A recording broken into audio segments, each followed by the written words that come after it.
Assalamu alaikum. Good evening to all of you. I know it's Friday evening, so everyone is waiting for the weekend, and they want some change after long weekdays. So that's why the my show. Let's talk to make a change. And obviously, every time I try to invite those special guests who done lots of things in our community, and they're doing, and they had a huge positive impact, which is make a massive change in many ways. And so that's why my special guest today, I will give you some introduction before we're gonna start. She is the CEO of Asian Resource Center based in Croydon. She's a woman. She works full time, and she is a mom, and she's really a hardworking woman. So I think she will gonna share her story, how she did all these things, and how she maintained everything while she have a family. She has a families, the childrens and everything. So I would like to invite my guest Ima Miah. Hello, good evening, assalamu alaikum. Ima, how are you? Walaikum salam. Thank you for having me. How are Yeah. you? Alhamdulillah, I'm fine. It's Friday evening, so I know everyone is a bit tired, and even you are tired also. You have a family, kids, and everything. Obviously, you give some time for me while you have all these things. So I'm really grateful, and I think people and your family and friends and all the people of Croydon might be waiting to hear you. Thank you very much for having me. It's really a pleasure, and I know all the good work that you do as well. So it's really good to be here with you today. So how's everything? How is life? It's good, busy, but very good. I think, given the recent changes in the conditions for lockdown and the rest of it, the messages at the moment are that from tonight we're going into a second tier, so people have to be quite careful, and we've been trying to work really hard to try and get the messages clearly out to the community. So it's been really busy, but I'm really well myself. Thank you. Yeah, that's good, and we hope everyone will be stay safe and feel good with the friends and the family. Um, we know you were the CEO of the Asian Resource Center Croydon since 2016, and now 2020 is number of years. And we know the ARCC, they're serving the people of Croydon, I think almost 20 years. And what I have seen, obviously, I had a chance to see your work, how they're doing as the ambassador of the AICC, and I'm really impressed the way they're serving the people of Korea, especially the Asian and the BME people. So we want to know the story about the AICC from you, please. Okay, so ARCC started, as you said, 20 years ago, and it was created with the view that the borough of Croydon is one of the most diverse boroughs in London, where actually a BME majority borough, which meant that the infrastructure organisations had to be reflective of the community. So there was a need to create an organisation for the Asian community, who comprise of about 20% of the Croydon population. So it's a big and growing population. So 20 years ago, they decided that there was a need to have a specific organisation that would work for the Asian community and get the voices of unheard communities heard. So that's really where we started off, and we still continue to be a platform from which the Asian community voice can be heard. I'm quite often the one that would be sitting around the table saying, what about the Asians? Don't forget us. It's really important that we're involved in civic life. It's important that we're involved in decision making, and that we're not a community that is just done to, but we're done with and heard, and the needs of our community are met. So that's really where we are. But over the years, ARCC has developed from just an infrastructure group to now we're one of the biggest service delivery organisations in Croydon. We do around 10,000 interventions a year. We have around 4,000 members at different levels, and it comprises of community members, businesses, VCS organisations. So what you can call us, Zaman, really is we're a representative and membership organisation. Oh, that's fantastic. And also, I met with the people like who was your founding member, and obviously they had some dream, and I think they're really proud and they're happy after 20 years what ARCC is doing and how the people are benefited from the ARCC. So it is thank you very much to share this all these views and the idea. And what kind of project at the moment you are running, and what you had in the past for from the ARCC for the local people? Okay, so as I said, we're an infrastructure organisation. So there are several infrastructure organisations in Croydon. We're different from other boroughs because usually you might have just one representative or infrastructure group, but Croydon is so massive. I mean, we're pretty much the size of a city, and the community is so diverse that we needed 4 infrastructure groups.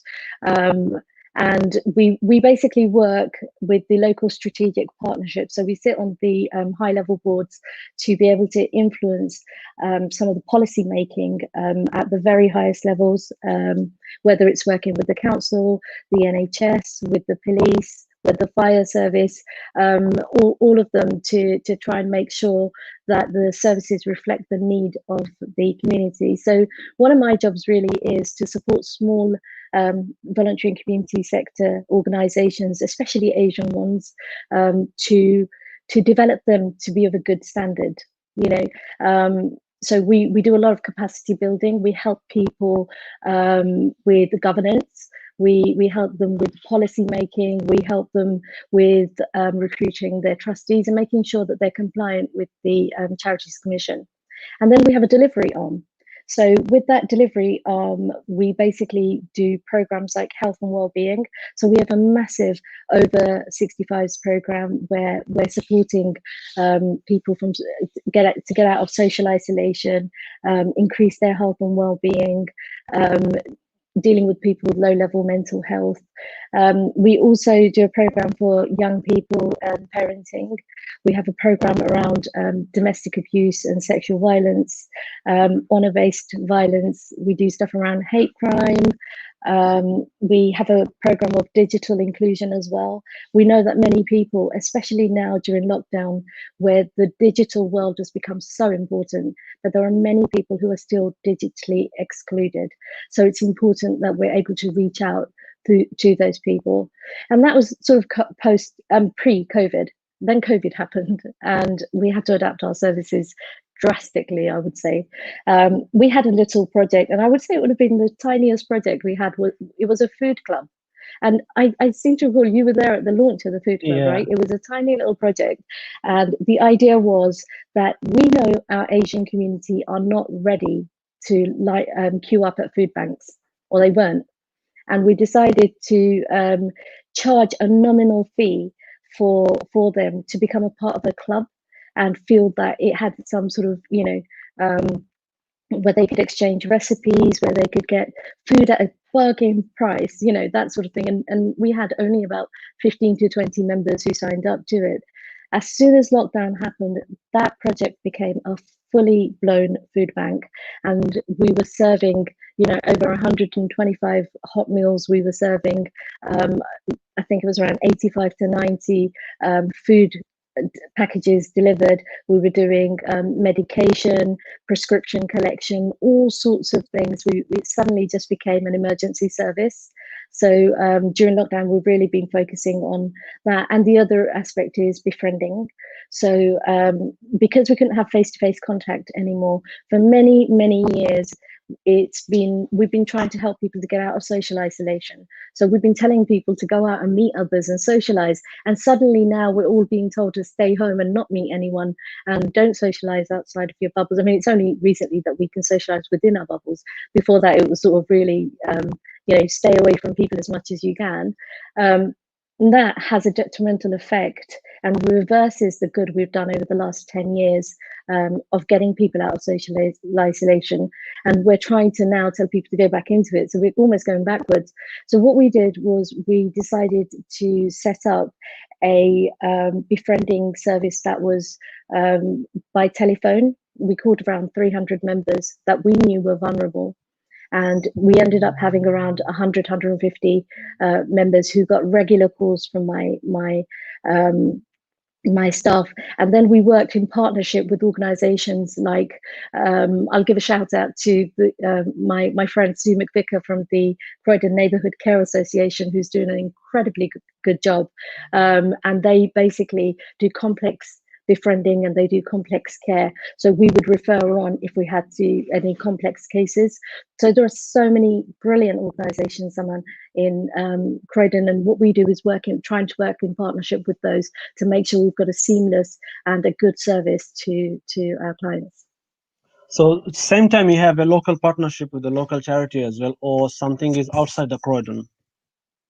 Yeah, so we're at the moment our strongest base and our work is in Croydon. So we have a partnership with the infrastructure charities, but we also have an active membership of 30 organisations that we work actively with in partnership on different projects. So we have something called the Croydon Community Development Partnership, whereby we've got 10 smaller grassroots organisations that deliver services directly with a service level agreement with us.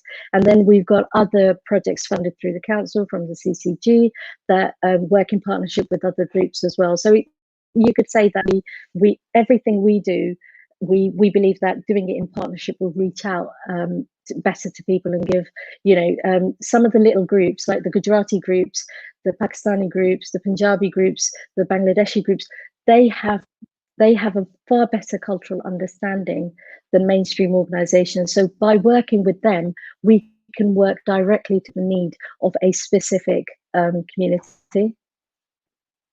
So your all the services is based on the Croydon, or you still you're thinking to expand outside the Croydon, because some of your service is really amazing, and I would say like the other charity they could follow all these things, especially for this the elderly people and for the youth.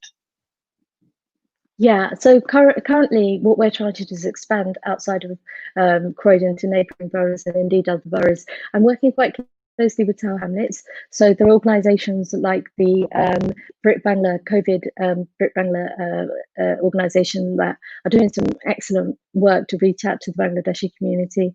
I'm working nationally with organisations like the Curry Connect, who are really trying to promote the hospitality and the catering industry, the restaurant trade, which you know that a lot of our Bangladeshi brothers and sisters, they're connected to that industry. And so they work basically as a platform to try and, safeguard that industry. So we're doing things like that. I'm working with King's College. I'm working with other, other areas really that are trying to do some specific work, I guess, but really our main bits of work are in Croydon, and I'm hoping that we will in the future develop partnerships to be able to go and expand in other boroughs. Oh, that's you have a long visions, and we hope everyone with the people of Croydon will gonna achieve all these things.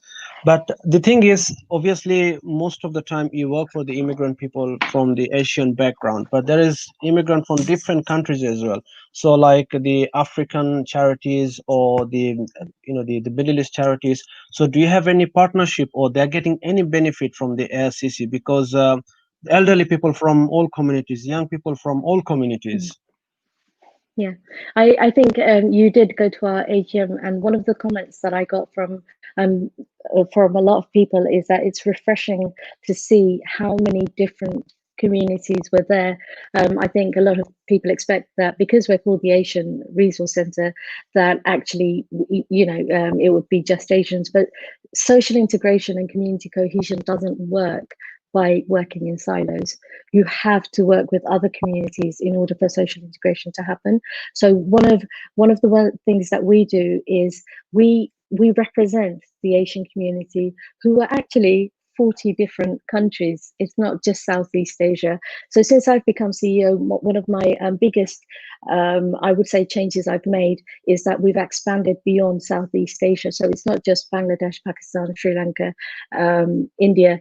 Actually, we've got board members who come from Nepal. We've had Malaysian. We've expanded, further out, and we work with the Turkish community, the Afghan community, the Kurdish community. Lots of different communities. And indeed, you're absolutely right. The BME community sometimes are seen as just Black and Asian, but actually the minority ethnic communities are Polish community, which is the biggest minority ethnic, and lots of others that are unserved communities. And for us, where we can find a complementary service, or we can find an organization to link up to. So for a long time, we didn't do anything with the Turkish community, but now we work actively with the Lighthouse community group who deliver services with us. We work with an Afghani organization who deliver service to the Afghani residents. So we're actually working really, really well with other communities. Just this year, we celebrated for the first time the Chinese New Year, and over 100 people turned up to that celebration. And it was the first time in Croydon that something so massive happened for a community that is well established, but somewhat underrepresented, I guess, within the voluntary and community sector. So I would say my endeavour is over the next several years that we do even more active work in those communities, and we find the things that unite us, and rather than divide us, and use those as hooks for community cohesion and social integration. Oh, that's amazing. That's really amazing, and I hope the people are really happy with your service. And we know that you have a number of the charity and the local organization who is partner of you. Like last year, the mayor of Croydon, he was one of your supporter. He represented the ASCC, and he is, I think, one of the founding member also. So such as like that, who is your big supporter at the moment to promote your work and the service to the mainstream and the local community? We're very lucky, actually, that we have an incredible amount of support, whether it comes from politicians. We're an apolitical organisation, so we don't really take any political sides. We're not a religious organisation, so we welcome everyone. But we are very, very lucky that we do have an incredible amount of support from our local councillors. We have support from the MPs. So Steve Reed, Sarah Jones, they very openly support the work that ALCC does. We have support from the mayors. On my AGM, 3 mayors turned up, and they were extremely supportive, whether that be people like Manju Shahul Hamid or Councillor Humayun Kabir. All of them are very, very supportive of the work that we do. And also we do have, I would say, a good ambassador level as well. As you know, I went and met with Simon Cowell, who has, done some active newspaper pieces with us to try and promote some of the work that we're doing. And we're very lucky. We've also got lots of businesses locally, like we've got Suleiman Raza from the Grand Sapphire, who's a massive wedding and catering business. They're very supportive of us. We've got people like Anand Bhatia from the Neelkant safety deposit boxes. So these businesses come and they support us, and we have a lot of media support as well. And of course, we've got people like yourself who support us, and it's always we're very grateful. Thank you very much. But we had lots of the positive things, and as a CEO, you are the main person. Obviously, you face so many difficulties as well, sometimes to deliver the project to establish and all these things. So, what kind of negativity or the difficulties you have faced? Because I'm not asking the negative way, because people could learn from you how they can overcome all these things. Yeah. So one of the I think challenges, so I wouldn't call them negative, but I would say challenges that also become opportunities, and also become for us an opportunity to reflect and think about possibly what we can do to change things or what we would have contributed to make a situation the way it is. So one of the things I found really hard was getting into the high level boards when I first joined. We were not part of the local strategic partnership. It took me 2 years of lobbying to get there, and we were not a part of any of the strategic boards really when I first started, and now we're a part of 26 different strategic boards, and I think that's a massive achievement. Anything that happens in Croydon, the likelihood is we would have heard about it first, and we would have got a say in how it's taken forward, especially during COVID. I mean, it's the work that we're doing has absolutely, let's just say, it's transcended just beyond, Croydon, but really gone much further afield, and been recognised. The reports that we've been writing around COVID. So we did a COVID-19 community report and a survey that's now being used by the GLA for the London Recovery Board. There's lots of things going on that's ARCC's been able to do of our work, and that is because we've been pressing to be involved. It's really hard as a small organization when you've got a tiny turnover, and we have relatively a tiny turnover compared to the national and the big organizations.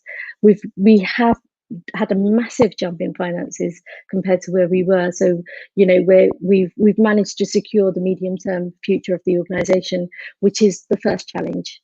So from an organization that was looking at sort of double figures to now having 1.34 million pounds to over the next few years to be able to secure the future of the organization, that is a massive I would say that's a massive achievement, but also a challenge to sustain. So with all charities, I think one of the biggest issues for people are to be able to first grow, then to sustain that growth, then to be influential in the areas that you want to influence, and then make sure you stay focused. So the other thing for us is, because there is such a vast amount of need out there, and it's so changing all the time, how do we remain aligned and focused to the local need? And that's where we find consultation, and every project we develop, we consult the people that we are serving first to make sure that it's all relevant. So, those are some of the challenges. Yeah, and the another thing is, obviously, is a small charity. We know that, and you have very limited staff. Obviously, those people who's working tirelessly behind to make successful all the project, and still they are the real hero, which I said, the volunteer. So I would say, like, you have number of the dedicated the volunteers for all these the projects. So how you look after all the volunteers, and you have different age of the volunteers. Some, like I have seen some the elderly people, some young people in different part of the Croydon. So how do you recognize all your volunteers for their service? So we have around 10 members of staff that deliver our services. So we're not massive, but we're not, we've got sufficient amount of staff to deliver the services that we want to, and we're a growing team. So, but we get a massive amount of support, as you said, from our volunteers. During COVID, we had around 20 to 25 active volunteers doing helping out in our food bank. They were doing delivery of food, they were doing prescription collection, shopping for elderly people, they were doing befriending calls, they were doing back office functions to help us to promote the work that we are doing. So many different things. So there's several ways that we look after our volunteers. First of all is to make sure that they have a specific piece of work to do, that they're not confused about the work that they're doing, that they're well looked after, that they're supervised, and it's flexible. So we're not giving them things that will be difficult for them to do in the time that they have. Lots of the people that were volunteering for us were coming from mutual aid, so they were furloughed professionals, and we saw the dynamic changing. You said you saw we had some elderly volunteers as well. Pre-COVID, largely our volunteers were sort of a mixture of elderly and younger people, but what we noticed is during COVID, obviously the elderly community were being asked to shield. So they weren't able to come out and do volunteering, and it was a lot more professionals coming through to do that. And as soon as furlough ended, again, we had that challenge of losing some of the professionals that were going back to work. So what we've been trying to do is trying to make the work flexible to fit around people's home lives. And of course, we do recognition as well. So other than paying expenses, we also gave out some awards recently for in partnership with the Mayor of Croydon to our volunteers to say a small thank you for the work that they're doing. That's amazing. But do you have any training? This like the way they can upgrade their skill. Because sometimes even I'm one of the volunteers, and I've upgrade myself through the volunteering. I've gone to different type of skills and the trainings, which has really helped me actually. So do you have any specific project to ensure that while they will come here, they will learn something which is going to be help them in the future to get a job, to improve their daily life, especially for the young volunteers? Yeah, Zaman, a lot of our volunteers, a lot of our staff started off as volunteers, so the Okay. opportunity is absolutely there for people. I know some of the people we've got, some of the best people we've got.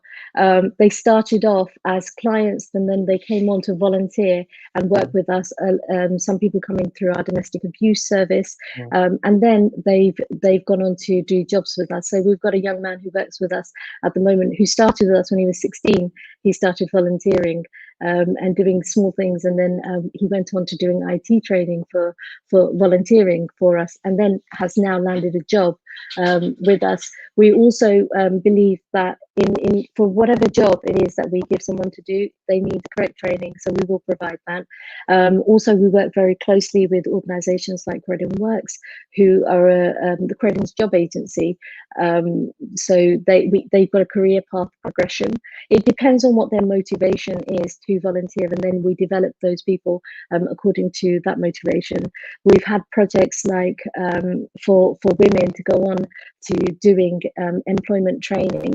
So whilst volunteering with us, they would be trained on employability skills, and we would support them doing the job searching activities as well. So there's loads and loads of opportunities.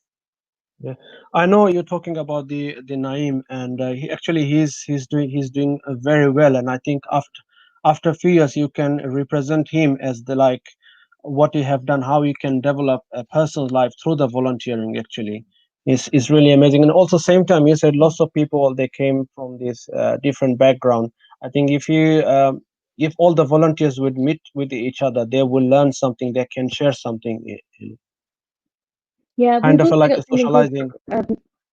yeah, so we've got things like social prescribing, which is massive in the borough right now. And social prescribing, just for people, your viewers who might not know what that is, it's the alternative to medical, giving people medical prescriptions, basically. So if you go to a doctor, they would prescribe you a bit of medicine to help you with whatever ailment you have. But with social prescribing, it's an alternative.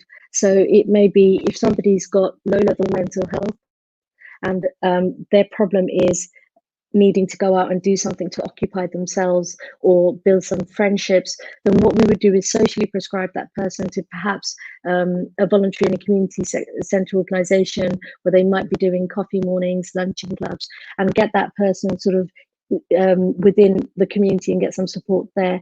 You may be prescribed a gardening project where it's gardening therapy and things like that. So our social prescribers are currently volunteers, and they also do a really, really important job, and they do lots of outreach, going and talking to people, having conversations, finding out what it is they want to do, what they need, doing a social prescription, and then following up with that person how things are going. And social prescribing has become a massive thing, I think, in the borough. So that's another route for volunteers. Yeah, that's fantastic. And also about the projects, because there's number of the elderly senior citizens in the Croydons, not in the Croydon, around the country, and also you have some youth projects. So do you have any training or to raise the awareness how they could look after their parents, when they're getting old, they're retired and all these things. Because I would say, like, in these days we are so busy with ourselves. Sometimes we forgot the elderly people who done lots of things, and because of them, actually, we are sitting here and we could say something, and we are doing lots of good work. So it's our responsibility to look after them. And for some reason, they're not that concerned about this thing. So you have anything else to raise this awareness uh, to the young people? I Yeah. think it's going to be very So useful. yeah, our service is cradle to grave. Basically, we start from very young people to up to the point where people, uh, pass on and people retire. So we do have a holistic service for all age groups. You pick on a very important point that I've been talking about for a long time around social isolation and loneliness. You can be in a household full of people and still be lonely. Yeah, And that is a phenomenon we more and more experience as we get older, because sometimes we become disconnected to what the family is getting up to, especially with the Asian community. As you know, the role of the elderly person in the community is somewhat changed nowadays. The dynamics in the family has changed. So traditionally, the elder in the family would be the family head. They would be the leader in the family and often the community leader. But now what happens is that role is slowly becoming redundant. People, for example, an elderly women all the time tell me that they no longer have a role in the family. So before they would have expected to look after the grandchildren, they would have had a daughter-in-law or a daughter with them who would have given them company. But now we are sending our children to childminders. Sending them to. We're going out to work ourselves, and this is the natural progression that happens when you live in a society where that's the norm. But what it does is when there are expectations from elderly people or particular cultures and community, that slowly starts building a discrepancy, we call, in their life, where the expectation of where they thought they would be is no longer the reality of where they are. And so people start falling into the trap of feeling sort of useless, feeling redundant, and then feeling extremely lonely. So we try and do multi-generational projects. We try and do things like positive parenting, teaching people how to be a positive parent. We do work with younger people befriending older people. We do work with I have so many younger people bringing their elderly parents or their grandparents to our coffee morning, for example, and then they end up coming back themselves over and over again saying, oh, we didn't expect it to be so interesting. We thought it would be an old people's club.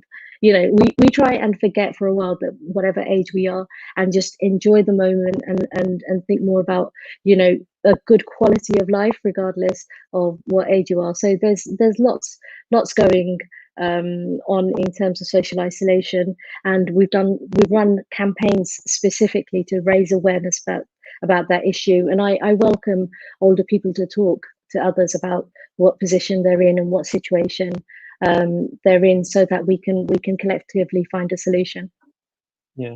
This is the fantastic things. But I would request to all our the community and the people, please try to look after your elderly parents, or even your neighbors, and we could spend more time with them.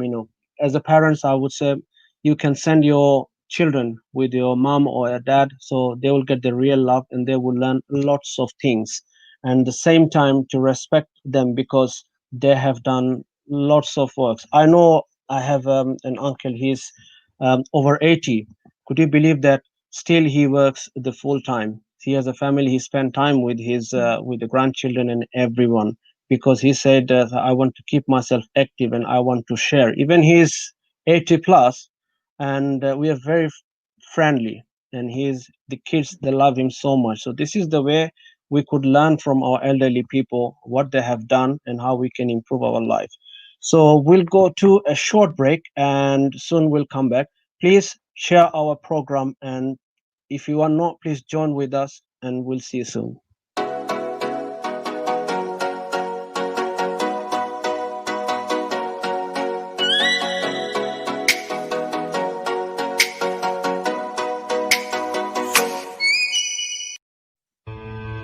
London Muslim Centre হোয়াইটচ্যাপেলে আব্দুল হক চৌধুরীর নেতৃত্বে east End training ব্রিটেনে দক্ষতায় যোগ্যতায় হাজারো মানুষের জীবনে পরিবর্তন এনেছে।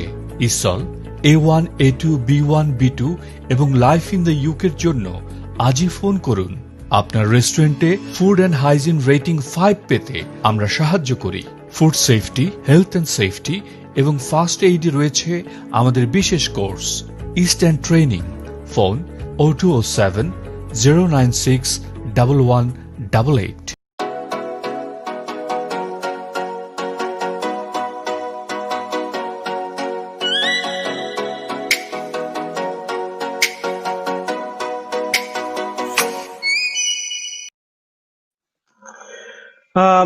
Thank you very much. Welcome back to all of you. Hope you have enjoyed. Sorry, you were enjoying our show. Today, our guest is Ima Miah, the CEO of the Asian Resource Center, the Croydon.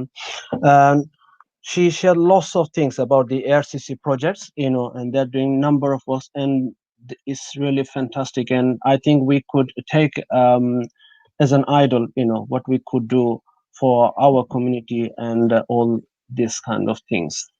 So now I want to just go to the different part of our show. Obviously, I know you are as a CEO, you are the leader of the organization, and I know it's big challenging.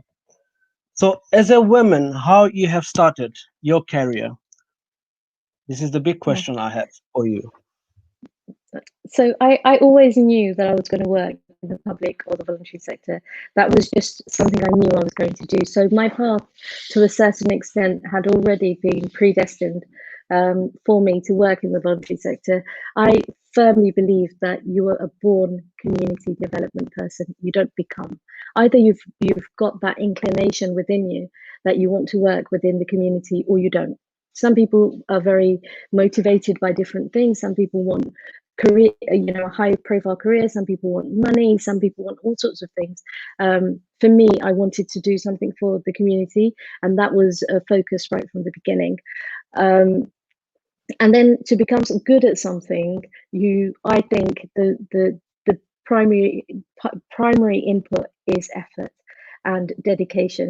No matter what job you're doing, to be good at it, you've really got to believe in what you're doing. You've really got to put in the hours. You really, really have to put in effort to obtain your goals. And then a bit of luck as well does help.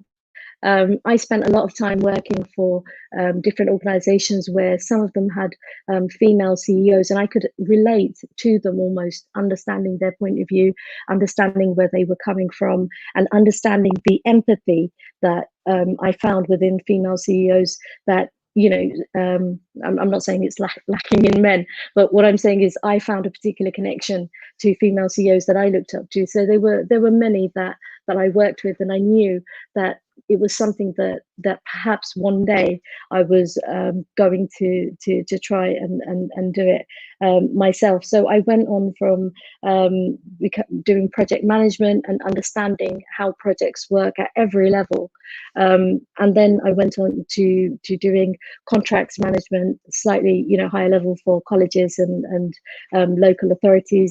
I went on to doing procurement, which is quite detailed stuff, and understanding the environment of funding and grant making and commissioning. And then when I started work, I became a business advisor after that, so I could understand the dynamics of how businesses themselves work and how to make a success in terms of pre-planning and business planning and financial planning, those kind of things. And after that, when I got the opportunity at the Asian Resource Centre, I connected with the organisation in a way that I haven't with any other. Engaging Resource Centre, for me, the vision, the objectives, the people, the board, the staff, everything came in a way that I felt there was a natural, connection for me. And then when I was asked to become the CEO, really my aim was to modernize the organization and bring it into a place where we could be competitive.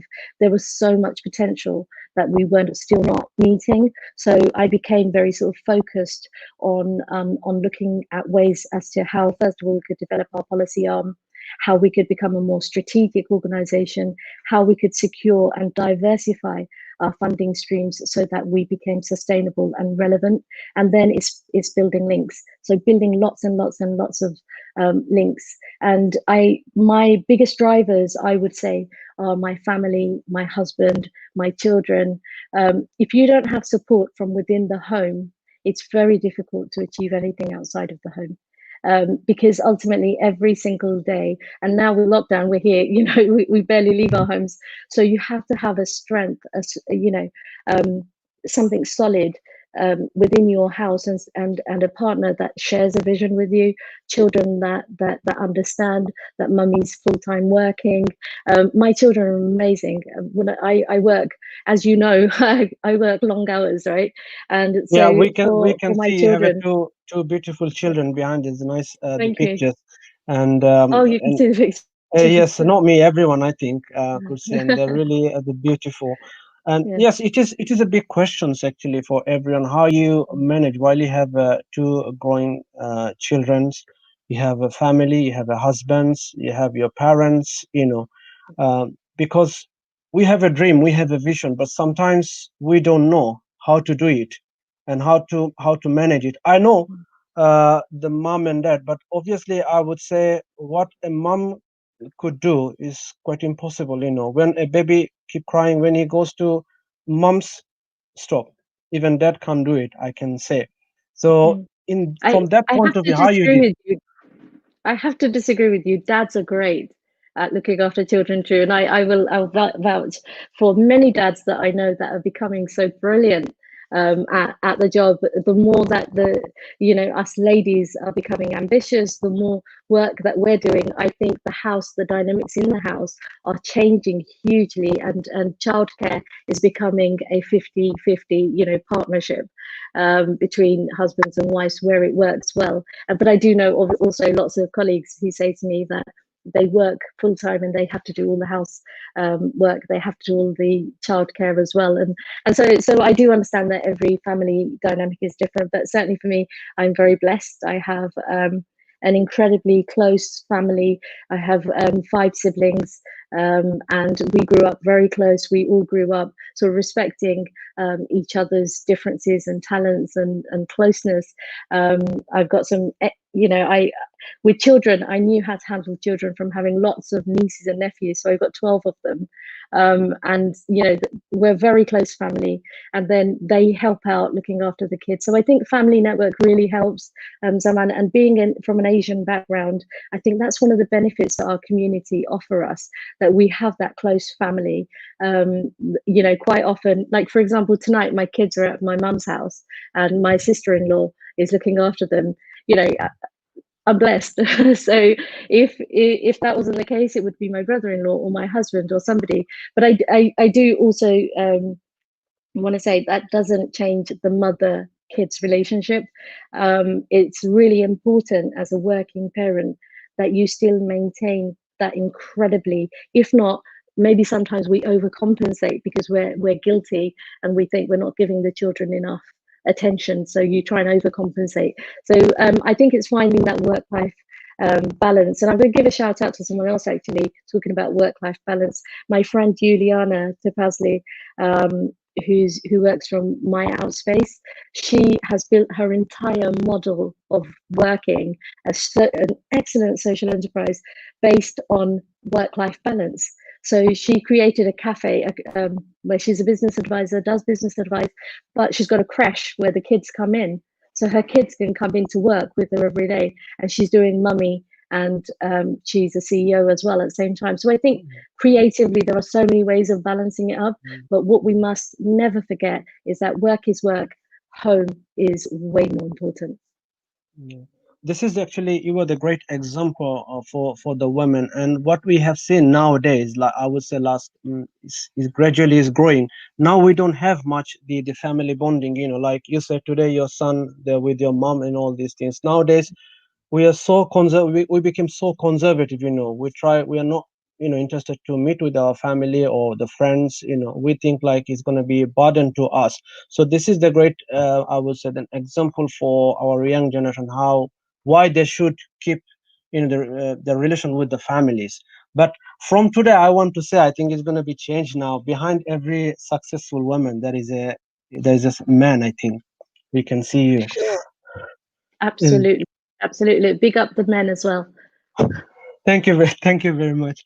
And the same time, obviously, nowadays, what I have seen while I was doing the family counseling and all this, there's a lots of the family issues happened when about the job. When wife she wants to go to work, and sometimes they're really like husband wants like she could give some time to the kids and all these things. There were lots of clash between husband and wife to carry on both of their career.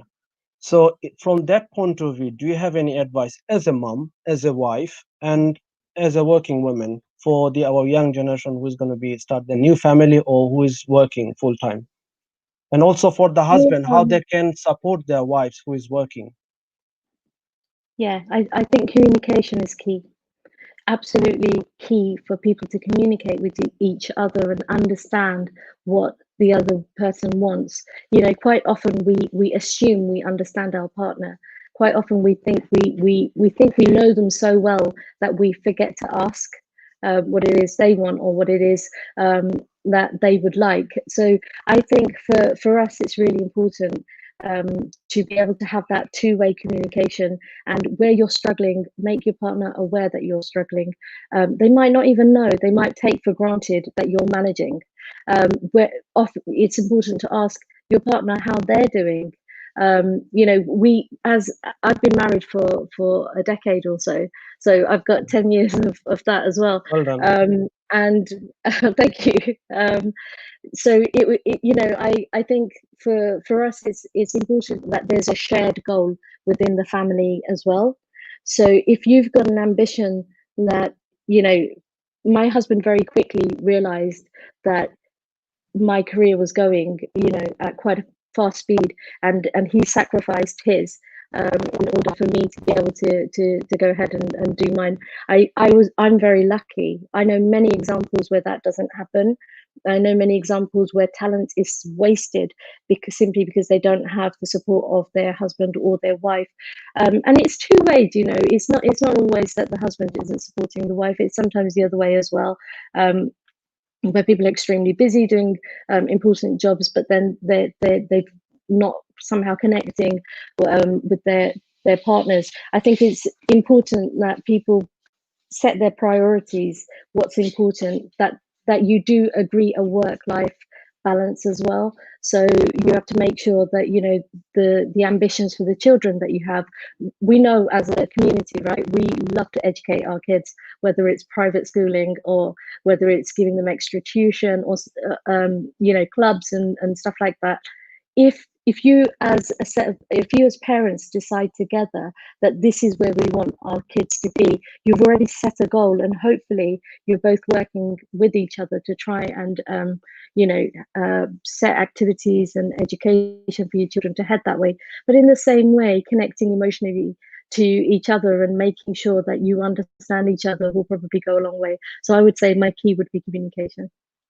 Yes, and also I want to add the trust, which is very important in the between husband and wife. Even could you believe that I had seen some divorce happen because they want to pursue their career? I said like, why we need all these things to be happy? If we don't have a happy family and all these things, what is the point if I will have a good career, where I get a big salary and all these things? Because end of the day we are human. So your children, they miss you so much, or while you work and you My come kids back, are or used to it. You know, it's incredible that I only took 2 weeks maternity leave and I was back to work. So it for me, I worked right up till 2 weeks before I had my child, and then went back about 48 hours or something like that. I was receiving phone calls from work, you know, so I was pretty much back to work straight away. My children from a very young age knew that mummy was working, and they knew that there was, you know, daddy would quite often be the person that they would go to, or they would go to their uncle, and they got used to it. Kids will get used to whatever it is that the routine they've been set to do. And I think, I mean, certainly my children are as close to their dad as they are to me. There's not that expectation that mummy will do this and daddy won't do this, and the other way around. So we've always within our home agreed that both parents are equal, whether it be sort of working or whether it be in the home. And so I think just being consistent and having that equilibrium, the kids really quickly adapt. We can see, I think, Nimi Chaudhry, she said, very nice, Afa. I think your family and friends, I think they're enjoying. Thanks to join with us, and hope would share. So, what is your advice for our young girls, especially who's from the BME background, Asian or Muslim, to same time to pursue their career and the family? Okay, so for my advice would be, first of all, set an ambition. It's very quick. It's very easy to lose focus on what it is you want to do.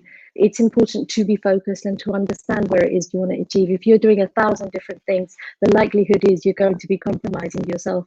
Set your aim, set your ambition, and start building a career path that contributes to that aim, no matter what it is you want Sorry, to one do. from sorry for interrupt. Sadia Islam, she said, "Mashallah." So lots of the women, girls, I think, watching. Thank you. Sorry, Kat. Thank you, Sadia. So yeah, my point would be to try and remain focused. My point would be try not to compete with men. Sometimes we're so busy thinking that we have to be like men in order to be successful. That's wrong. Only compete with yourself. You are your only competition, and you can only hold yourself back. We have success, we have failures. Pick yourself up if you feel something's not going your way. The likelihood is something better's around the corner, or you will learn something so important going forward. So use that learning to better yourself. I think Einstein said, insanity is trying to do the same thing over and over again. So and expecting a different result. So for us, if we do things and they're not working, change something, do something different. So I would say that's really important. I would say start looking and researching successful people. They really help in inspiring and motivating you. Quite often, if we're doing a diet, it's good to be linked up to a group who are dieting as well, so they can motivate us. It's good to tell people about it. So immerse yourself in the journey. And there is a theory that if you want something badly enough, the universe will come together to make it happen for you. I absolutely believe that. If you focus, if you know what it is that you want, and you're on that journey, and everything you do will start contributing towards that journey. And in the end, you will get what you need or what you want. Thank you very much for your £1,000,000 the advice, and I hope they would follow, not only for the women and also for the men, because I would say all the time the counseling, I would say, like, as a man, if he knows what is his duty, and as a woman, if she knows what her duty, I think there will be no problem, because if everyone get responsible for their own things, there would be no clash, and respect each other, the communication and the trust, and always think life simply. Because what happened nowadays, we always try to follow what other people have. We never think what I have, and always make a complaint, oh, I don't have it. We never think what I have it. So this is the one thing, and try to compare our life with how much money he or she is earning. This is not the main thing. Like, you're working, same time you are mom, you have the family, these things make you happy, and this is the way. And also the support each other which is very important. So now we are coming back to the your working life, actually. So what we have seen recently, since in the March, the COVID-19 and the lockdown has started, and I know that the Asian Resource Center, they're doing a number of projects, and amazing project to support the local people. So we want to know some the positive story about the ARCC, what they have done for their people in the Croydon. Yeah, I think there's so many stories I could tell you, but one that comes straight to my head is a lady called Sonia, and I'm sure Sonia won't mind me sharing her name. Sonia had some, you know, she had some health problems. So she had hypertension and she had other illnesses that were heart related. And Sonia used to go to our Tai Chi class. So we do a Tai Chi class for older people and a body movement class as well. And Sonia started going to it. Some way into the class, she lost her husband, and so she fell sort of on the route to depression. And then she felt that coming to the classes gave her an extended family, an extended network, people that she could just get out of the house and talk to someone. People became very good friends within her neighborhood, and she started building a network of support around her. And then, as a secondary thing, almost while she was doing the exercise, she was also allowed to bring her childminder with her, so she didn't have to worry about her kids at the same time, because we gave the facility for the childminder to come along and sit with the child while she was doing the exercise. So that was another thing off her mind. And slowly, as Sonia carried on doing the exercises, she went to her doctor, and her doctor said to her, Sonia, whatever it is you're doing, shout from the rooftops about it. Because whatever you're doing is helping your health incredibly, and it's making a difference. Your blood sugars are lower, your blood pressure is lower. Whatever it is you're doing, carry on doing it.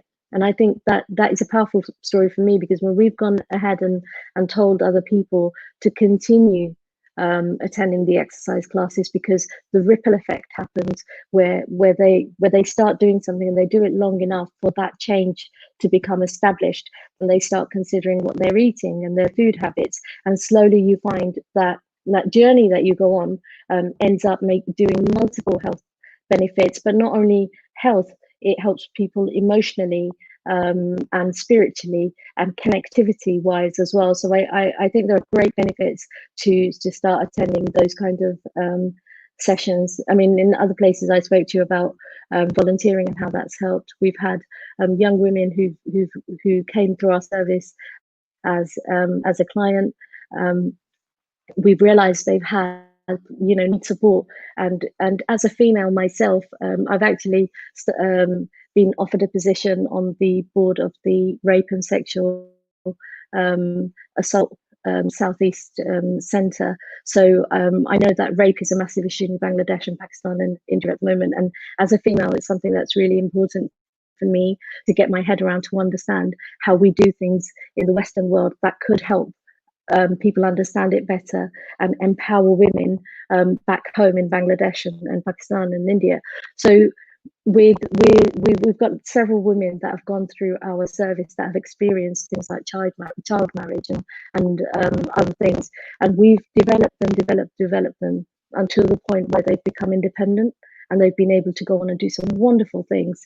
So and there are so many different stories I could share with you, but I know you're limited for time. No, that's fine. You are happy to share. We are happy to hear from you. Because might be some story could be change someone's life. So please carry on. Yeah, I mean, so we have this theory called asset-based community development, or known as ABCD. So there are many stories where we've gone into a community, we found a little neighborhood of people that want to do something. They want to help each other, but they're not sure how to start it. So what our community connectors, what our family guides, what our social prescribers would do is go and work within that neighborhood level with that community and support them. We sometimes even give them seed funding to start their project. And they might end up doing something like a shared reading class, or a sewing group, or a walking group. I mean, I know recently we helped to start a walking group. So it would be elderly people that wanted to go for a walk, but they had no one to go to. But there are more people within their area who want to walk, have no one else to go to. So they get together and they start walking together, and then suddenly you realize they're friends. They build a network. They're walking, they're talking, they're doing things together, and it's beneficial to people who don't have the kind of connections that we're very fortunate to have. There are other stories where mental health is an issue, and for us, the activities we do, the awareness raising that we create by talking about mental health in the context of our community. I mean, recently I had a conversation with the Chief Justice, the Chief Prosecutor of South London. He said to me he was working on cases where mental health, they were talking about mental health, but actually it was exorcisms happening within the community because people thought it was jinn and they were possessed and they were starting to do exorcisms, and I spoke to him and I said, well, you realize within a certain group and a certain belief, they don't mean for it to be a criminal activity. It's genuinely that belief that that person is possessed somehow. You can't punish people out of it. You have to educate them Yes, exactly. out of things like that. So we have to So find out why they did it, because everything mm, happened for a reason. We have to find out, because some people became victimized or they're forced to do all these things. And but yeah, mainly during the lockdown time, what kind of service you had for the people of Croydon? We yeah. can see some So pictures you were packaging the foods and all these things. yeah, that project really is. We were given a space by Central, so Westfield and Hammerson's. We were very grateful to them for giving us a space in the Central Shopping Centre, and that space became very very important within for the work that we were doing. There you can see my colleagues are busy packing food. We basically started the food bank service, and the idea was that elderly people, because of lockdown and because of health conditions, they could no longer go out to do shopping. One of the unique things, though, for ours was we realized that giving everybody the same thing doesn't work. If you're an Asian family, you want chapatis, you want rice, you want dal, you want all sorts of different things that food banks don't give out. So we were working with Fair Share, but they never had ever had like sort of chapati flour or rice and other things like that, or spices, and all these things are a staple diet for the Asian community. So we ended up having to go out and do a lot of shopping ourselves, and we connected with big cash and carries in Croydon, and they were very generous. Actually, supported us by giving us cheaper, things and sometimes free. We had the Million Meals give us some food as well. And it was just a big community effort. We had so many people bringing food and donations and contributing, small amounts of money to us just to keep the thing going because it was unfunded. We had a tiny bit of money from the council that ran out within weeks, basically. So we had to continue the whole thing relying on donations from the community, and we still struggle, but we're getting there. And then we realized that giving food to over 80s, there's no point. They don't cook. I'm not saying it's all over 80s, but a lot of the over 80s that we were supporting, they said, you're giving us fresh vegetables, fresh things, but we're not cooking.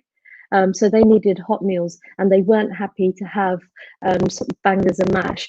They wanted rice, they wanted naans, and they wanted curries and things like that. So we ended up doing a cooked meal service as well and delivering Indian food to families that they were incredibly grateful.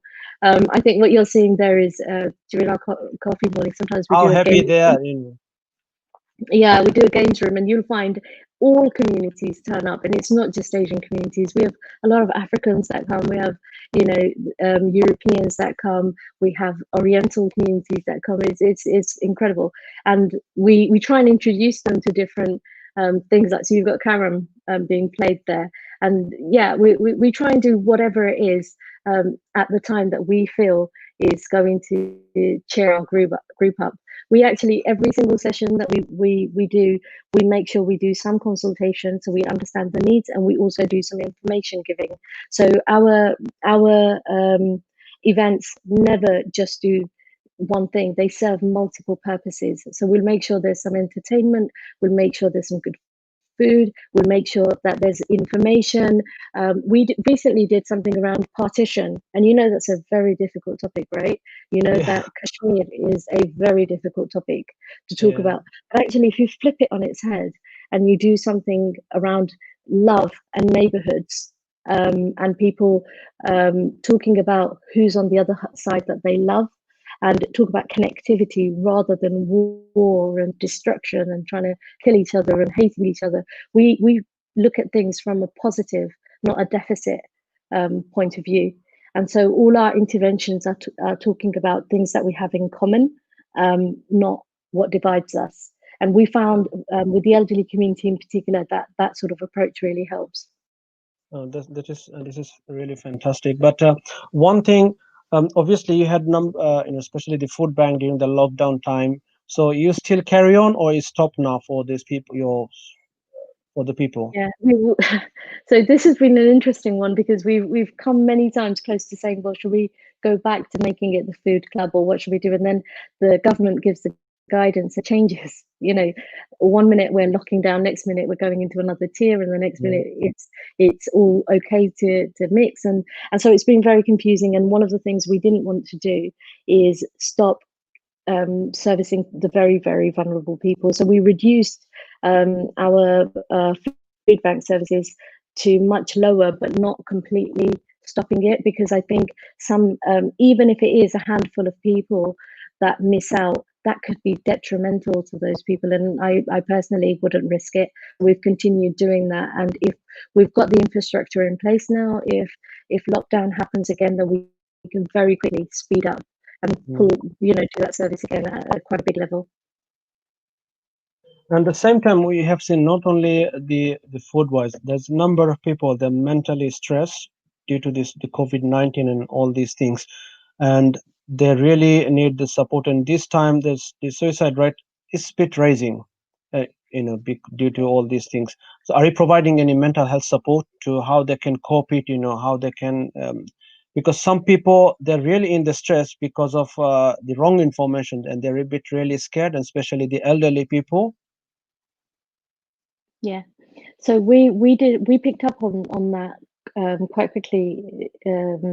Zaman, I had conversations with the director of communities in Croydon quite quickly. Within 3 weeks of lockdown, I said to him, the biggest issue you're going to have is mental health problems very soon, and especially amongst staff who are working from home, doing really, hard jobs, especially in the voluntary and community sector, where we're running things like food banks and prescription services.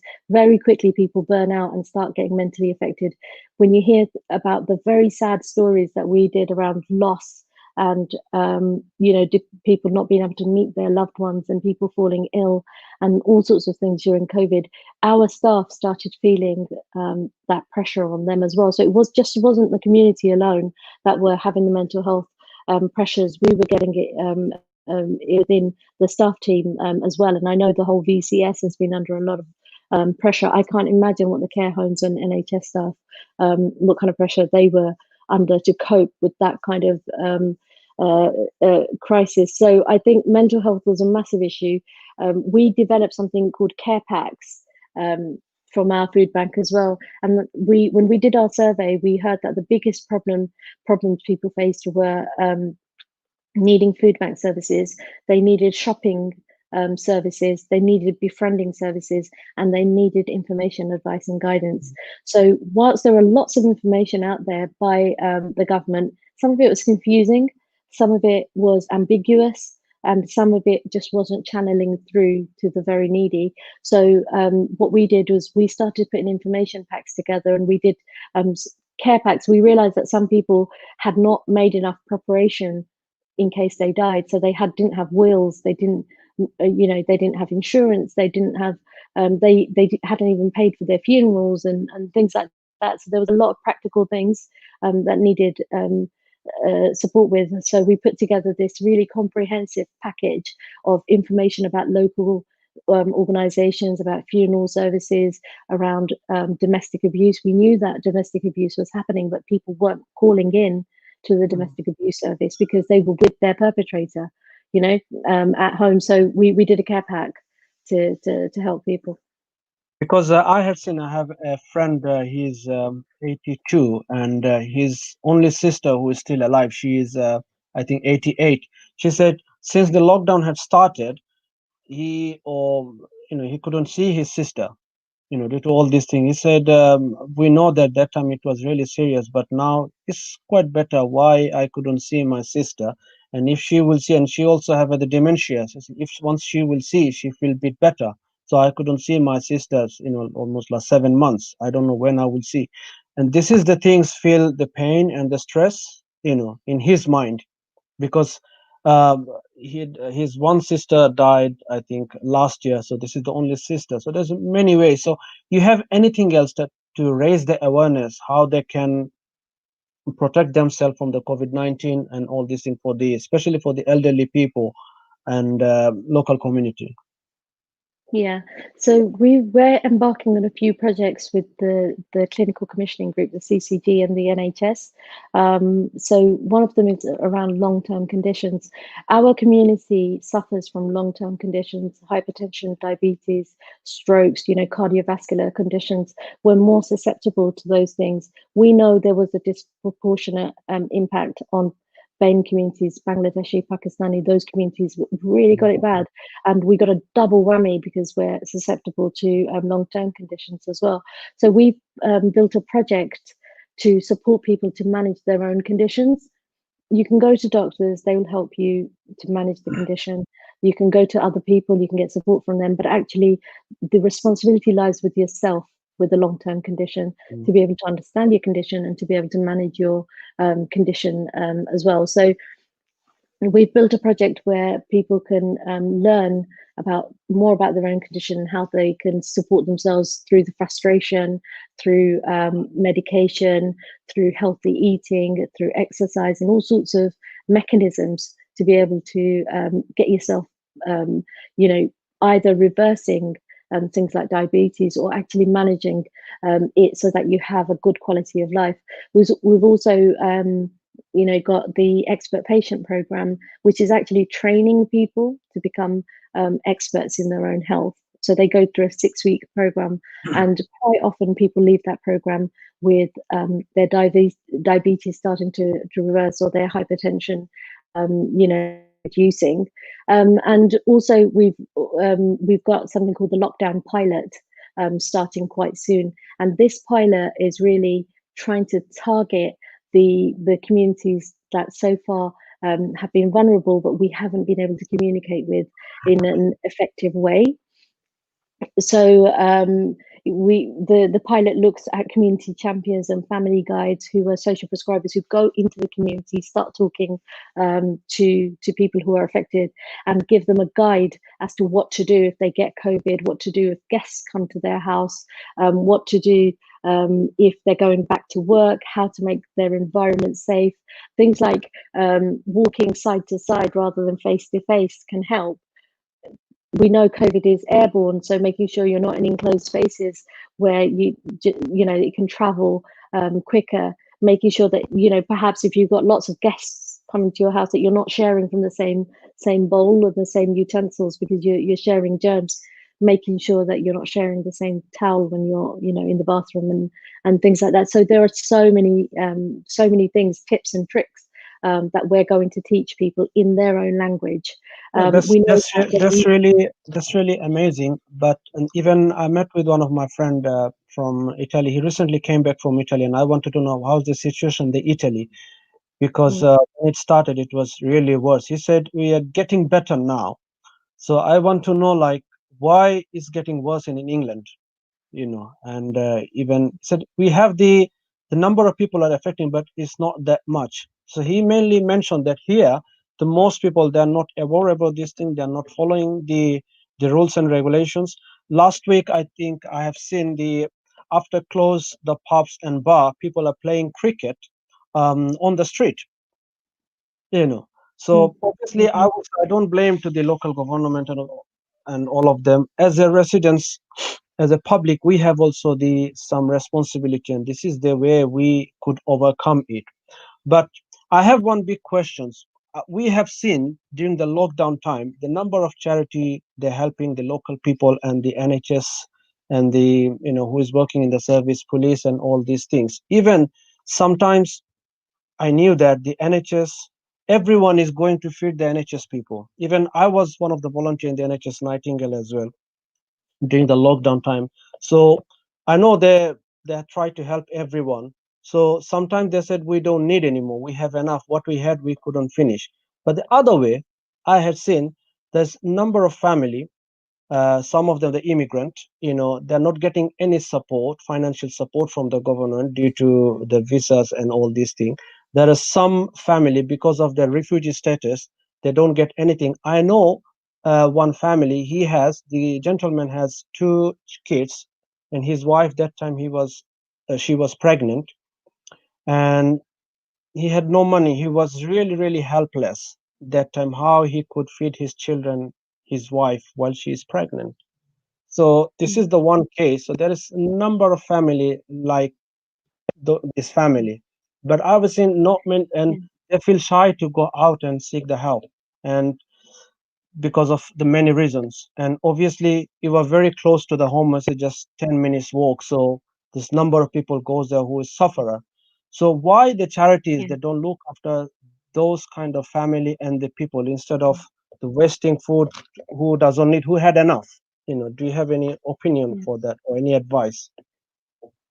So certainly with us, we worked with a lot of the hostels that were housing asylum seekers.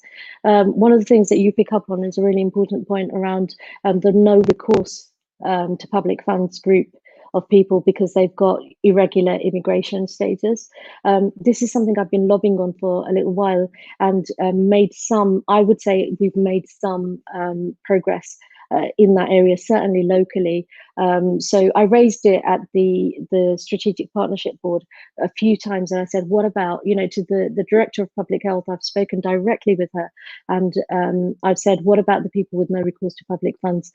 They often come to charities because they're too worried and they can't go to public."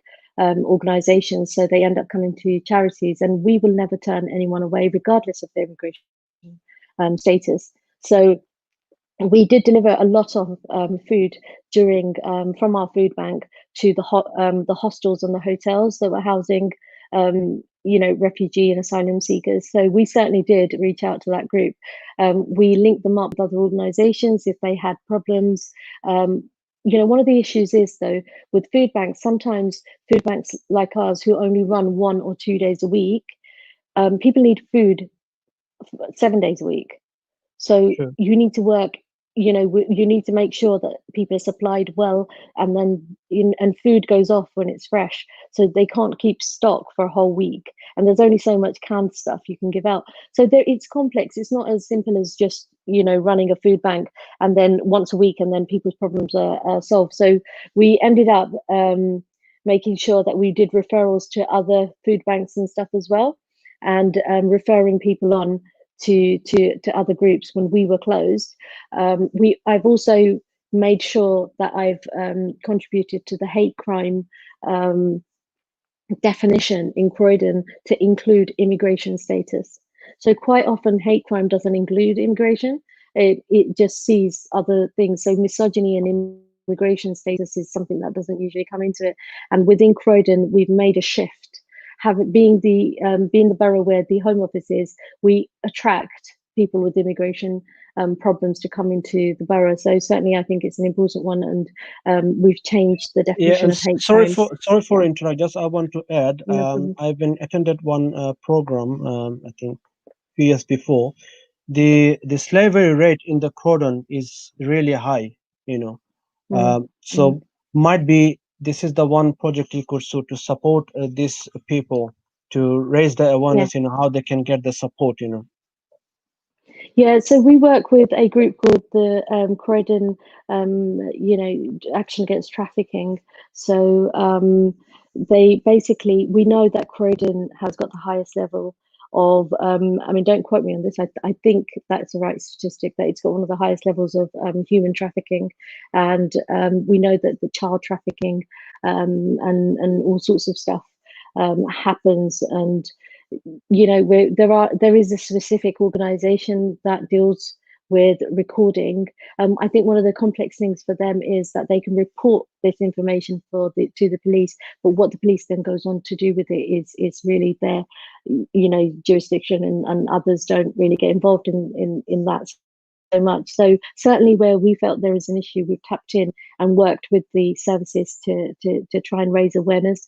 Honor-based violence is another one that's really important to to bring up. And so we've we worked with organizations like Tell Mama around Islamophobia. We worked with Karma Nirvana around honor-based violence, and done we did a really big conference in Croydon with it, where survivors spoke about their stories, and organizations spoke about the support that's available.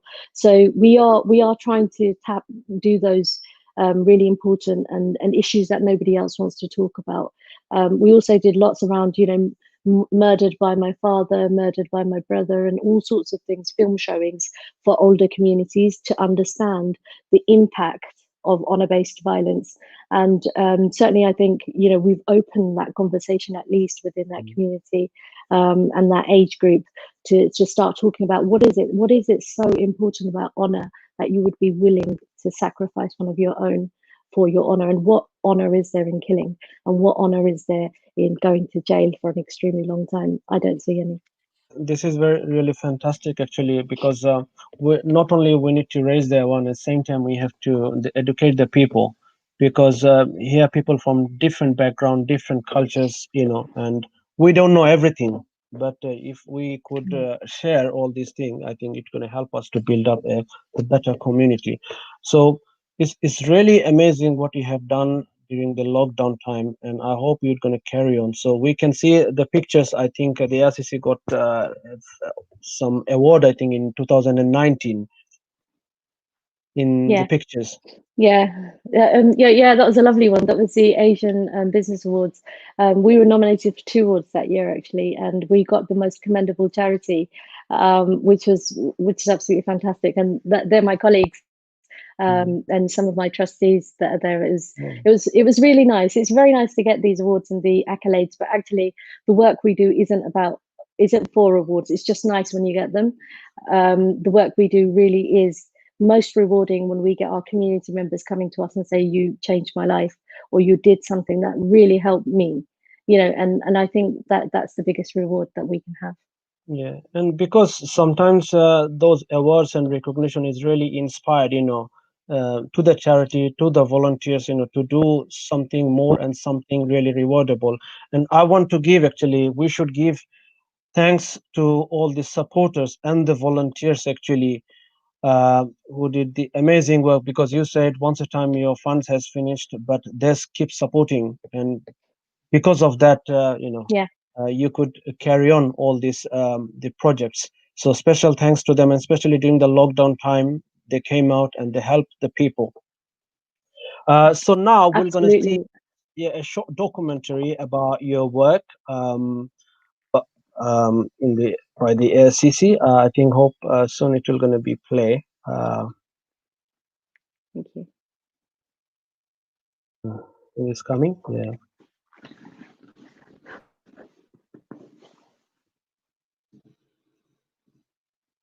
There is no sound.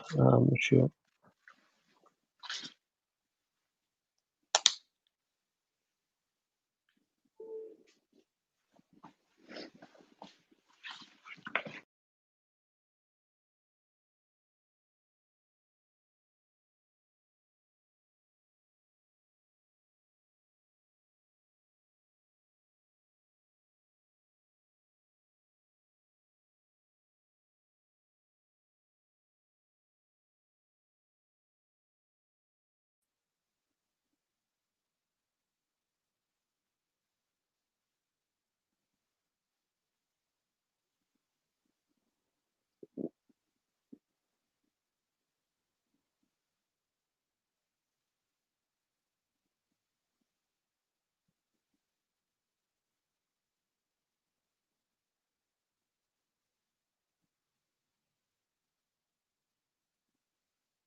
Yes, we have seen some short documentary about your works and all these things. So So basically, that one, if I tell you the quick story of that one, I'm yeah, not sure if please. there was a sound issue there, but basically what it was around was we're doing a campaign with Croydon Council on Keep Croydon Safe. So it was about the benefits of wearing a face mask and making sure that you're protecting others and thinking about others as well. So we basically did a short advert on what to do if you get coronavirus and to call 911. Uh, if you have a problem to basically go on the web Croydon's website, the NHS's website, the government website. So it was really about raising awareness around COVID.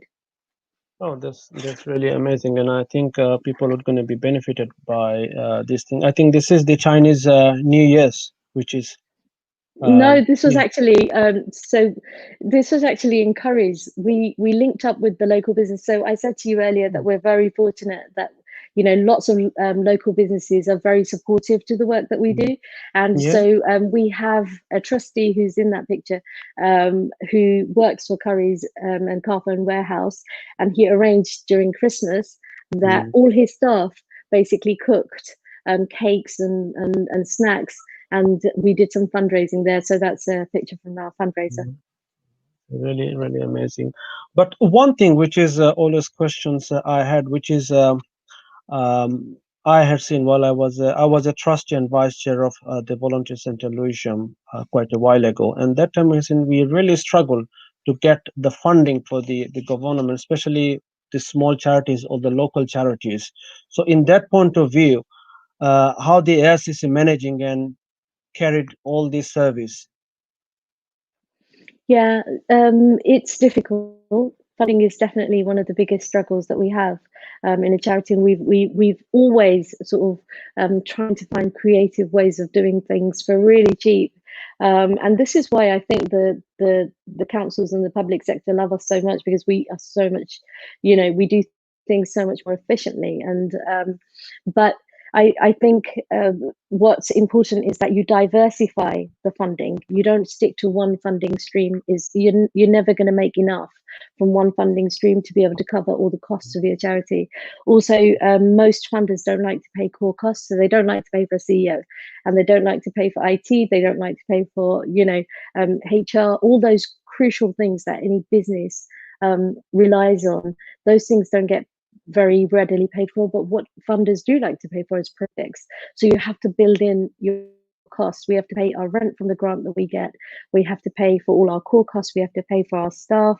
So what we do is we apply to lots of different funders to try and prop up.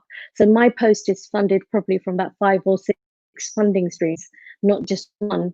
And we have to patch it all together. It's really, really hard, Saman. It's not easy. We have to do an awful lot. There's also donations, and we're not one of those organizations that has lots and lots of donations coming through.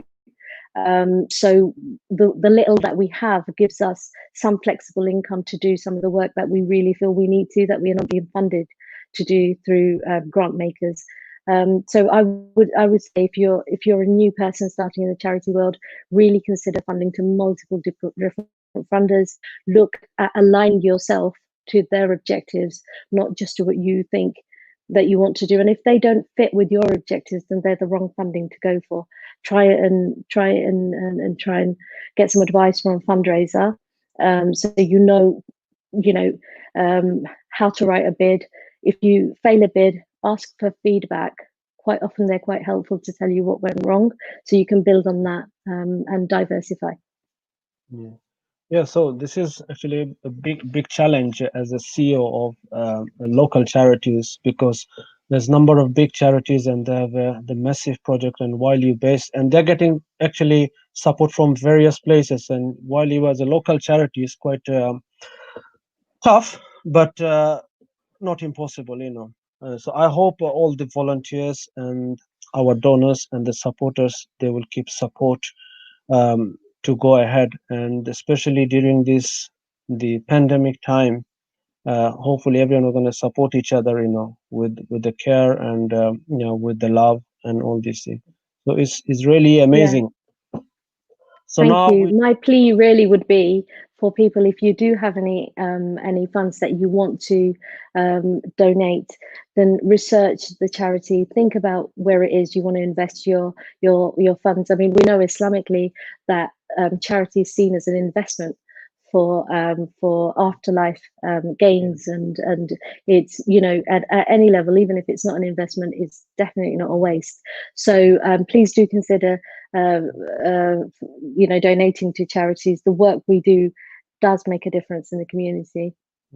and also actually we should share some knowledge and raise the awareness to our donors and the supporters and the local people, how to donate the charity, why they have to donate the charity, because there is a number of charity and they're doing different type of work. So sometimes we need to look at that, who needs most support and who is doing. Sometimes obviously nowadays the social medias and all these things, and we go behind them with the massive charity, but while fantastic charity like the Asian Resource Center, who needs really they need the support, people keep ignoring. So hopefully, you will get more new donors and the supporters and some new partner.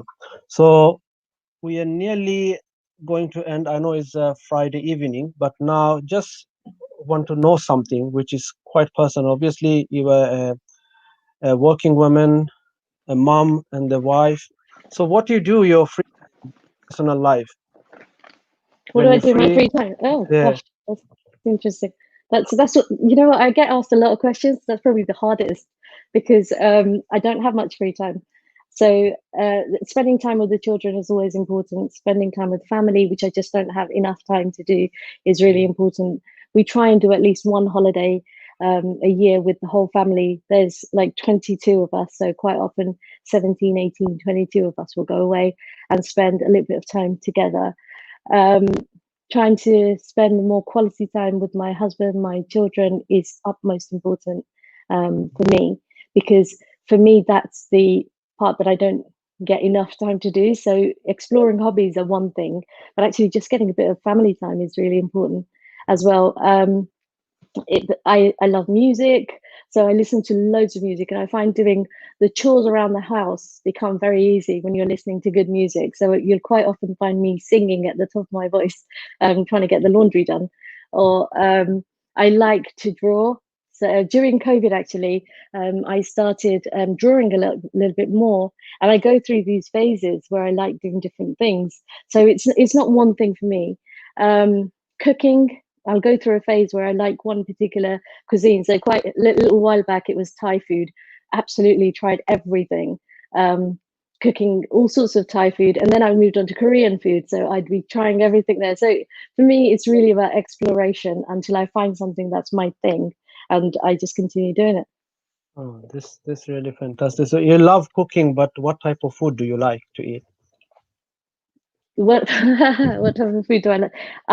I'm a foodie, so I will absolutely eat everything. There's nothing that I don't like, but I would say that definitely Indian food, nothing beats it. So if we ever go on holiday, the first thing we do is look for the local Indian restaurant. And you miss food. I mean, you miss Indian food straight away, don't you? As soon as you go away. So wherever I go, I look for a good local Indian. Um, I love Thai food, so I will eat lots and lots of that. I like I said, Korean food. I like that. I love English, good old English food. So we have a fish and chips day at home, and my husband is a northerner, so fish and chips is like a staple for us. And so we'll have lots of English food as well, which the kids love. And Italian food is amazing. So the list goes on, someone. You can't stop me when it comes to food. I'll eat anything.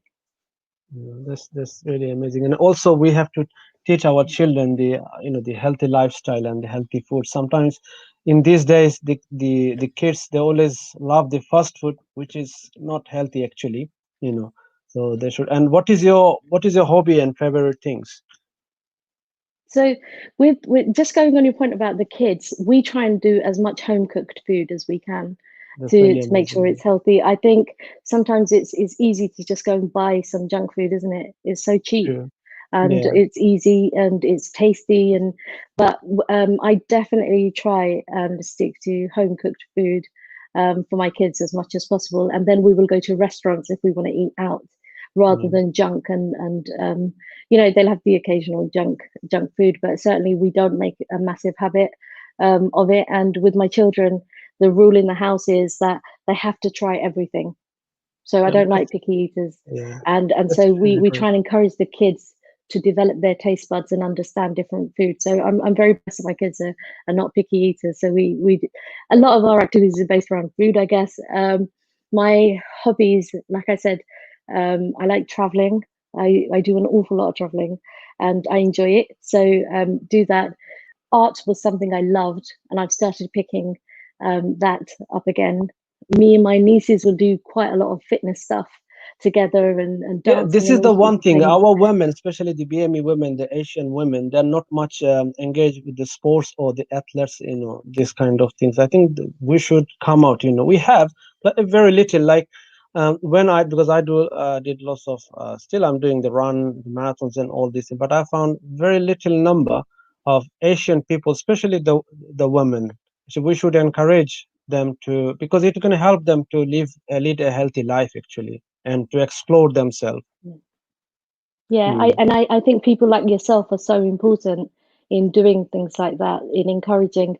We certainly encourage even our elders, like Tai Chi and dance, and even people who can't move standing up. We do sitting yoga for them. So, and I think it helps if women encourage each other. So if you've got a swimming club and you're going with a bunch of women that you feel familiar with, that you can connect with, if you go with them, you'll find it. If you're going to the gym, people quite often choose a gym partner to go with to motivate them. So I would say joining clubs where you can do things with other people is very encouraging for you to keep it up. And my motto is, if you do something new, tell everyone about it, because then you're so embarrassed you have to keep it up. And if you can't let it go as quickly as if you kept it a secret to yourself. And definitely from a young age, I think the key is to start encouraging our young people, start with our girls at a very young age, to encourage them to go on and do something sporting. They don't necessarily have to become a professional. Very few people go on to become professional athletes or professional sports people, but actually pursuing that sports can have so many health benefits, and it could encourage other people, to go ahead and do really well in it. Mm. So hopefully we would see more women.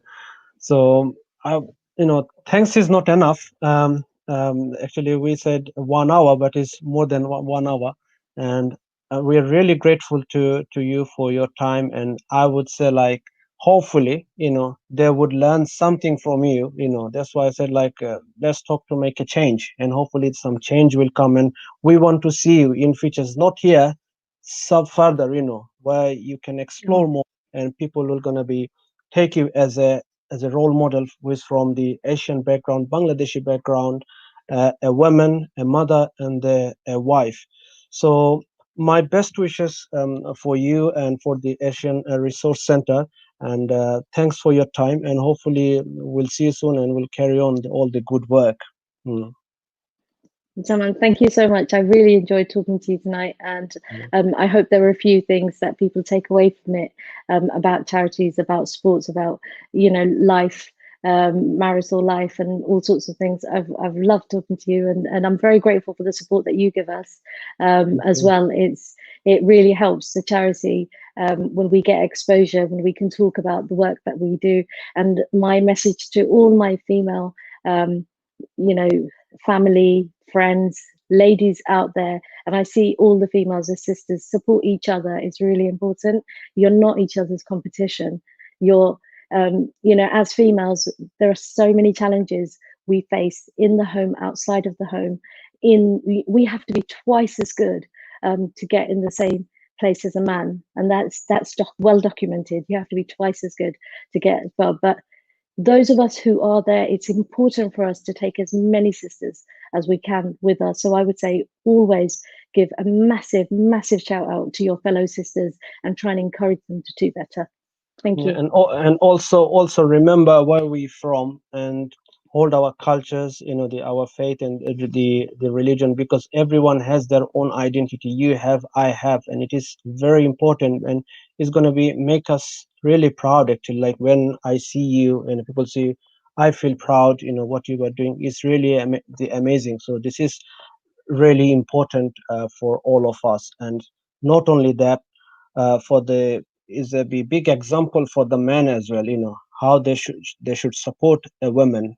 And because I have a sister, I have a mom, everyone has. So we have to work to like as a team, the mainly.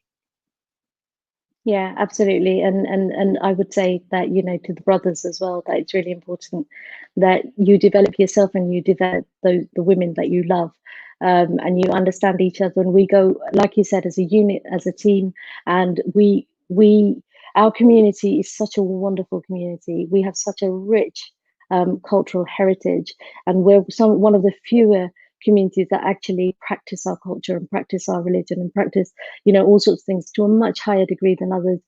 Preserve all of that, like you said, but at the same time understand that the only education is a fundamental to the development of human beings. So when it comes to your sisters, your daughters, please do not stop them from educating themselves. They will become better people for it, not modernized or we get worried about our daughters and our sisters going way too far down the line. Quite often the educated ones will be the ones that will create a better children. They will create a better community behind them as well. Yeah. So thank you very much, Ima. Hope we'll see you soon, and have a nice weekend to you, and hopefully and stay safe. I know you can't stay at home as a working woman. You have to get out, but wherever you go, stay safe. And my best wishes for your family, your husband, and your kids. Thank you very much. Thank you very much. Assalamu alaikum. Wa alaikum salam.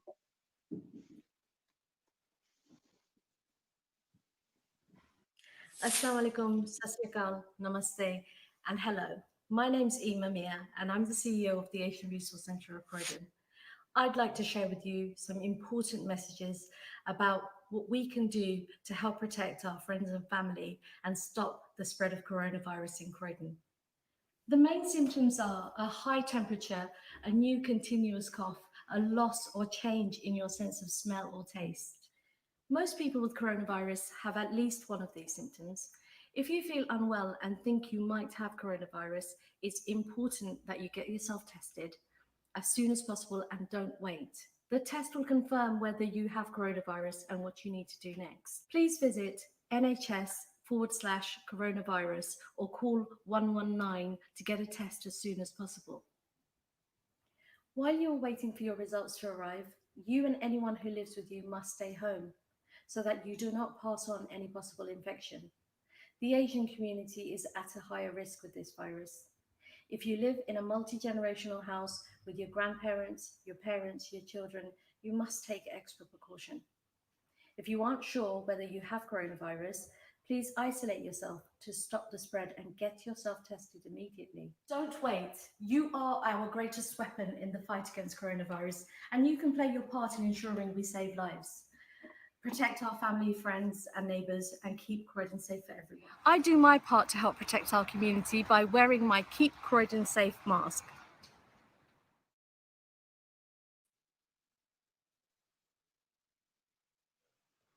So thank you very much, all our viewers, and special thanks to the Sunrise Today and the people who is working behind that to make this event successful. And please share our programs, and we're gonna see you again.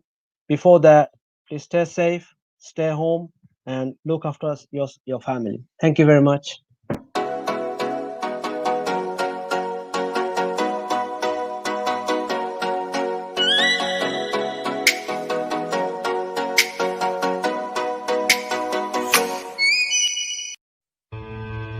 London Muslim centre white চ্যাপেলে আব্দুল হক চৌধুরীর নেতৃত্বে east End training ব্রিটেনে দক্ষতায় যোগ্যতায় হাজারো মানুষের জীবনে পরিবর্তন এনেছে। Isle A1, A2, B1, B2 এবং লাইফ ইন দ্য ইউকের জন্য আজই ফোন করুন। আপনার রেস্টুরেন্টে ফুড অ্যান্ড হাইজিন রেটিং 5 পেতে আমরা সাহায্য করি।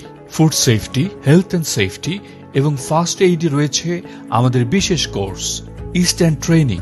ফোন 0207 096 1188।